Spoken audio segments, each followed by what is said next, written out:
The metallic taste of blood filled my mouth as I lay at the bottom of our basement stairs.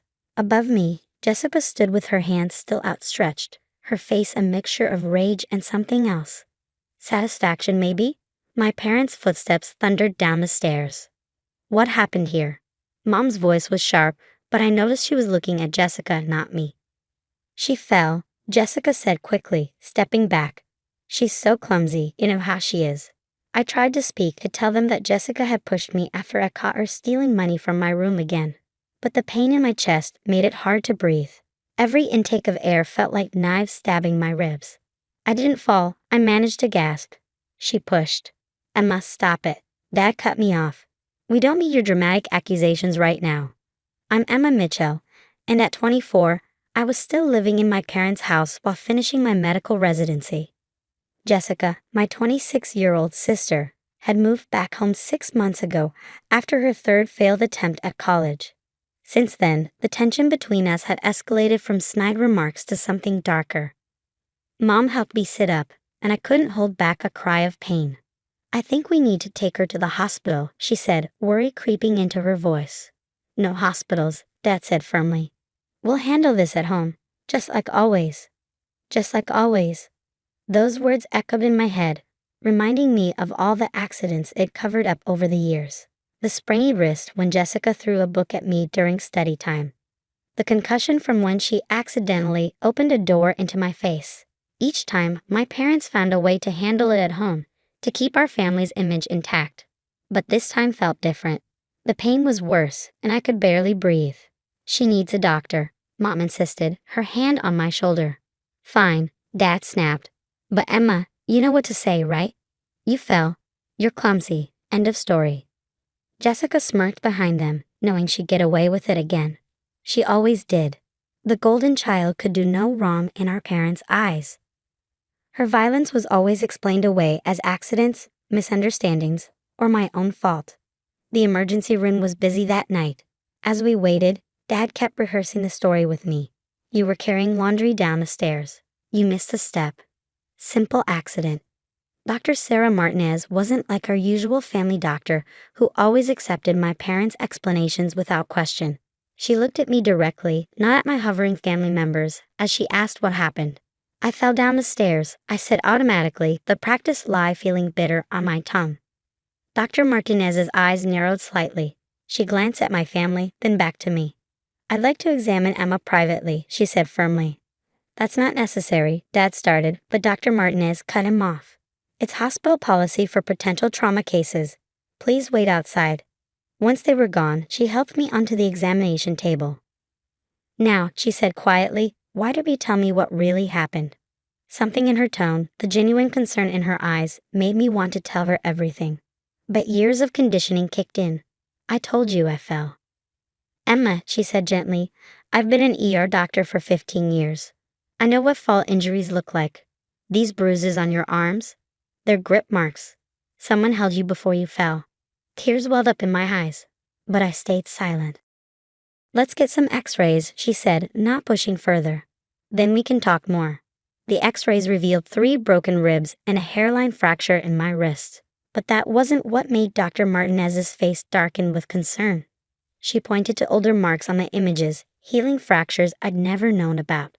Emma, she said seriously, these x-rays tell a story. One that doesn't match with simple accidents or clumsiness.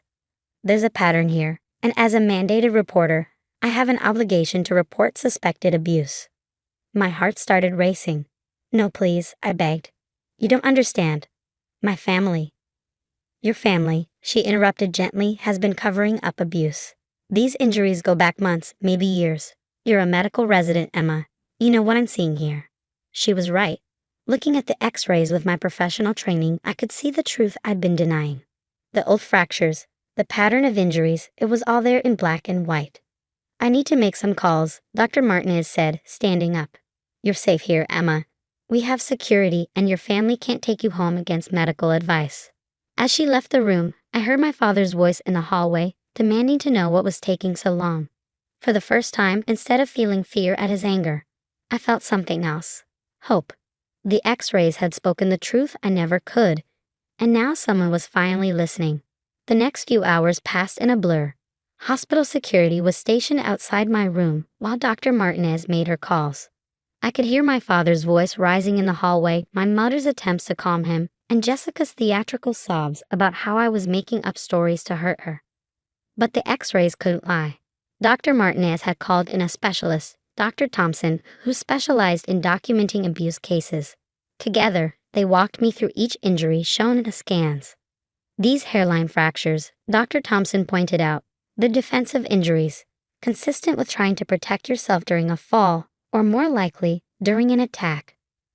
My hands trembled as I looked at the evidence of years of abuse, documented in stark black and white. How had I convinced myself these were accidents? How had I let them convince me I was just clumsy? A police detective, Laura Bennett, arrived to take my statement. She had kind eyes but a no-nonsense attitude that made me feel safer somehow. "Take your time," she said, setting up a recording device. "Start from the beginning." So I did. I told her about growing up with Jessica, how the accident started small. A push here, a trip there. How our parents always sided with her, made excuses, told me to stop provoking her. How it escalated over the years until I lived in constant fear in my own home. "Why didn't you leave?" Detective Bennett asked gently. "My residency," I explained. Living at home was the only way I could afford it. And then my family. I kept thinking if I just tried harder, if I was better somehow. "That's what they wanted you to think," she said firmly, "but you're not responsible for their actions." A soft knock interrupted us. Dr. Martinez entered with more scans. "Emma," she said, "we found something else. The CT scan shows evidence of a previous concussion that never received proper medical treatment." "When did this happen?" "3 months ago," I whispered. "Jessica threw a textbook at my head when I refused to give her money. Mom said I just needed to sleep it off." Detective Bennett's pen moved quickly across her notepad. "We'll need to document all of this." Suddenly, there was commotion in the hallway. Jessica's voice rose above the others. "You can't keep me from my sister. This is ridiculous. Emma, tell them the truth." The security guard blocked the door as Jessica tried to push past him. Our eyes met through the doorway, and for the first time, I saw something in her expression I'd never seen before. Fear. She knew the game was over. The x-rays had exposed every lie, every accident, every covered-up attack. Our parents couldn't smooth this over with explanations about my clumsiness or accusations about my attention-seeking behavior. "Miss Mitchell," Detective Bennett called out to Jessica, "I suggest you step back or we'll add attempting to interfere with a police investigation to your charges." Jessica's face crumpled. "But it wasn't. I didn't mean." She looked desperately toward our parents, but they were occupied with their own problems.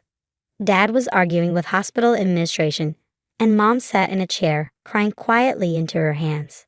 Dr. Martinez sat beside my bed, her presence reassuring. "Emma, we'd like to keep you overnight for observation. We're also arranging for you to speak with a counselor." "What happens now?" I asked, looking between her and Detective Bennett. "Now," Detective Bennett said, "we build a case. The x-rays provide clear evidence of sustained abuse. Combined with your statement and the hospital documentation, we have enough to proceed with charges." "Charges?" My voice shook. "Against Jessica. And potentially your parents for failing to protect you and covering up abuse. They had a legal obligation to prevent harm and seek medical care for your injuries." It felt surreal. For years, I lived in fear, believing I had no choice, no voice, no proof. Now, thanks to one doctor who refused to look the other way, everything was changing. "You don't have to decide everything right now," Dr. Martinez assured me. "Focus on healing. We can help you find temporary housing once you're discharged, somewhere safe." "I have a friend," I said, thinking of Sarah. "My best friend from medical school. She's been trying to get me to move in with her for months." Detective Bennett nodded approvingly. "That's good. You'll need a support system." As they left my room, I could still hear my family in the hallway. But for the first time, their voices didn't fill me with dread. The x-rays had given me something I'd never had before. Proof. Proof that I wasn't crazy, clumsy, or making things up. Proof that couldn't be explained away or covered up. I took out my phone and texted Sarah. "Remember that spare room you offered? Is it still available?" Her response was immediate. "Always. For as long as you need." Want to tell me what's going on? Looking at the x-rays still displayed on the light board, I replied, it's a long story, but I'm finally getting out. 6 months later, I stood in Sarah's kitchen making coffee before my morning shift at the hospital. The newspaper on her counter caught my eye, specifically the small headline about Jessica's sentencing. She'd gotten 2 years probation, mandatory counseling, and a restraining order keeping her away from me. My parents had faced consequences too. Dad lost his position on the hospital board when the cover-ups came to light, and Mom's social standing in our small community crumbled as the truth spread. They'd both taken plea deals, probation and community service, plus mandatory counseling. You okay? Sarah asked, entering the kitchen. She'd been my rock through everything, the court proceedings, the therapy sessions, the nights when the memories kept me awake. Yeah, I said, surprising myself by actually meaning it. I am. My phone buzzed. A text from Dr. Martinez. She'd become a mentor of sorts, helping me navigate both my medical career and my healing journey. Ready for your presentation today. I was giving a talk to new medical residents about recognizing signs of abuse and the importance of speaking up. My own x-rays, with permission, would be part of the presentation. You know, Sarah said, watching me gather my materials, I'm really proud of you. Not just for getting out, but for using your experience to help others. She was right. In the months since that night in the ER, I found my voice in ways I never expected. I'd helped develop new protocols for the hospital's emergency department, making it easier for staff to identify and report suspected abuse cases. At the hospital, I ran into Jessica in the parking lot. Not by accident, I knew. She'd been waiting for me. Emma, she called out, staying beyond the restraining order's required distance. Please, can we talk? I looked at my sister, really looked at her. She seemed smaller somehow, less threatening. The counseling had apparently been working. I'd heard through family friends that she'd been diagnosed with several mental health issues and was finally getting treatment. I can't, I said firmly. You know that. The restraining order. I know, she interrupted. I got your letter. I'd written to her last month, part of my own therapy process. Not to forgive or forget, but to acknowledge our shared history and express hope that she was getting the help she needed. I'm sorry, she said, her voice cracking. I know it's not enough, but I am. The counseling, it's helping me understand what I did, why I did it, how much I hurt you. I'm glad you're getting help, I said, meaning it. But I need you to respect my boundaries now. She nodded, wiping her eyes. I understand. I just wanted you to know, you're really brave, Emma. Braver than I ever was. As she walked away, I felt a weight lift from my shoulders. Her words didn't fix anything, but they acknowledged something important. I wasn't the weak one. I never had been. In the hospital conference room, I set up for my presentation. Dr. Martinez sat in the front row, giving me an encouraging nod. The room filled with residents, their faces eager and uncertain, reminding me of myself not so long ago. 6 months ago, I began pulling up the first x-ray. I was the patient, not the doctor. These images tell a story, not just of abuse, but of silence, of cover-ups, of the way family dynamics can normalize violence. I clicked through the images, explaining each injury, each missed opportunity for intervention. As medical professionals, we're often the first line of defense. Sometimes we're the only ones who can speak for those who've been silenced. After the presentation, a young resident approached me, her hands shaking slightly. Dr. Mitchell, she said quietly, your story, it helped me understand something about one of my patients. Trust your instincts, I told her. Do what I wish someone had done for me sooner. That evening, I returned to Sarah's house. My house now, really, feeling exhausted but fulfilled. A letter waited in the mailbox from my parents. They'd been writing regularly, trying to make amends. Sometimes I read their letters, sometimes I didn't. Today, I chose to open it. Dear Emma, Mom wrote, we watched your interview on the local news about the hospital's new abuse prevention protocols.